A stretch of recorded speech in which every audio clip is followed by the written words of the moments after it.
This is the MMA Brief Podcast, recapping the world of mixed martial arts every single week, with your host, Brandon Johansson. Welcome back to the MMA Brief Podcast, episode 38, previewing the money fight, which is only a few days away, and also recapping some recently announced fights. Saturday, August 26th, it's going down. The undefeated 49-0 Floyd Mayweather against the 0-0 in boxing Conor McGregor. The odds on this fight, I just recently checked them online. Floyd Mayweather is a negative 400 favorite. Conor McGregor being a plus 300 underdog. Basically what that means, if you bet $100 on Conor McGregor, you'll win $300. It'll take you $400 to bet to win $100 on Mayweather. And that's from my very limited gambling experience, but that's how I understand it. If you go to Vegas and you bet $400 on Floyd Mayweather, he wins. Wait, do you even get anything? I don't even know it, to be honest. Point is that Mayweather is the favorite. Apparently, Conor is, I don't know, not as big of an underdog as some of Mayweather's previous opponents, but still an underdog. With Paul Malignaggi footage being released, a lot of people thinking Conor McGregor absolutely might have a chance, at least a puncher's chance, and an awkward, if he can stagger Floyd, hurt him early, obviously, it could be really entertaining. And potentially the biggest upset in any sport, and basically sports history. I don't see how it wouldn't be. It would be earth-shattering if Floyd Mayweather got knocked the fuck out. Is it going to happen? That's why we're all going to pay $100 and check it out. For the people hating on the fight, I'm sorry you have no soul, and you don't want to believe in these type of real-life Hollywood things, but Conor McGregor is magic. He could go out there and fuck his shit up. He's got power, and Floyd doesn't want to taste it. We'll see. It's still a long shot. I want McGregor to win. I just would love it. It would be amazing. But I'd have to favor Floyd because he's the 49-0 boxing champion. We'll see. We'll see what happens. If Floyd can be defensive and avoid the power of Conor, or if Conor can land that big shot and just change the complexion of the fight, have Floyd hurt, just thinking differently. And these difference between the 8-ounce and the 10-ounce gloves now, the Nevada State Athletic Commission just approved that less than a week ago.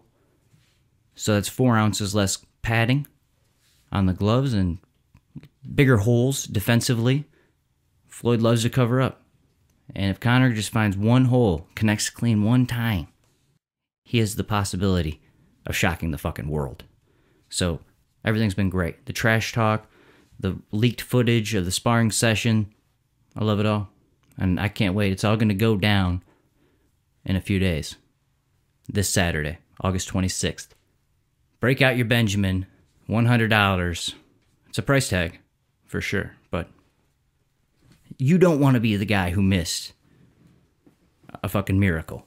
You know, if Floyd goes in there and boxes his face off, okay, we all wasted $100. But Conor sells it. The storyline is he has the chance. If he just touches him, I'm willing to pay the money. All right. A lot of fights have been announced recently. In the end of the year here, the last quarter, Fabricio Verdum, the former heavyweight champion, versus Derek the Black Beast Lewis. Of course, the Black Beast is not retiring, which he said after his last fight. Said he was going to hang it up. He was getting married. He didn't want his wife to go through this anymore. He's back, and he's fighting a very tough opponent, the former heavyweight champion. Fabricio has looked phenomenal standing up. He looks great. Obviously on the ground, he's just another level. That's where he's a big favorite in this fight. If he can get Derek Lewis down, conventional wisdom would say he could submit Derek Lewis. And he has the possibility of even knocking him out because his stand-ups look so good. He's coming off a controversial loss to Alistair Overeem. I thought he won, but Overeem got the decision. Now he's lost 2 of his last 3. So he needs to win here, beat Derek Lewis, so he can get that title shot again. Anthony Showtime Pettis against Dustin Poirier, recently announced. It's going to be a good fight in the lightweight division. Lyoto Machida making his return, coming off suspension, against Derek Brunson. Brunson has had his ups and downs, was on a crazy streak, got knocked out by the interim champion Robert Whittaker, lost a controversial decision to Anderson Silva, but he's on the upswing now. So that's a good fight. He comes forward. Lyoto Machida usually does really good against guys who come forward aggressively like that. So it's a really interesting stylistic matchup and potentially a really good return fight for Machida if he can defeat Brunson. Felice Herrig versus Courtney Casey in Detroit. That's the first fight that's been announced on... actually, it's still, I think, in the rumor stage. That's the first fight I'm hearing about for the Detroit card. Tony Ferguson versus Kevin Lee, which I predicted on this program over a month ago. When I first saw their trash talk ensue, Tony Ferguson was working as an analyst for Fox Sports 1 after Kevin Lee's controversial submission win over Michael Chiesa. Tony Ferguson asked if they could get a real journalist in there, and I believe a fight was born immediately right then. So the UFC did not rebook Tony Ferguson versus Khabib Nurmagomedov, but instead El Kukui versus the Motown phenom Kevin Lee, which I was hoping would take place in Detroit. It is not. It's going to be a great fight. That is for Conor's 155-pound interim title. So since he's away, he's not defending it, they're making an interim title. And the champion's either going to be Tony Ferguson or Kevin Lee. Also recently announced, Anderson the Spider Silva returning to action and rebooking against Kelvin Gastelum. Kelvin just suffered a loss against Chris Weidman by submission, but was on a roll before then. Before that, he had a marijuana suspension, his win was overturned, his fight with Anderson was canceled. So now he's getting that fight back, and if he can knock out Anderson Silva, huge feather in his cap.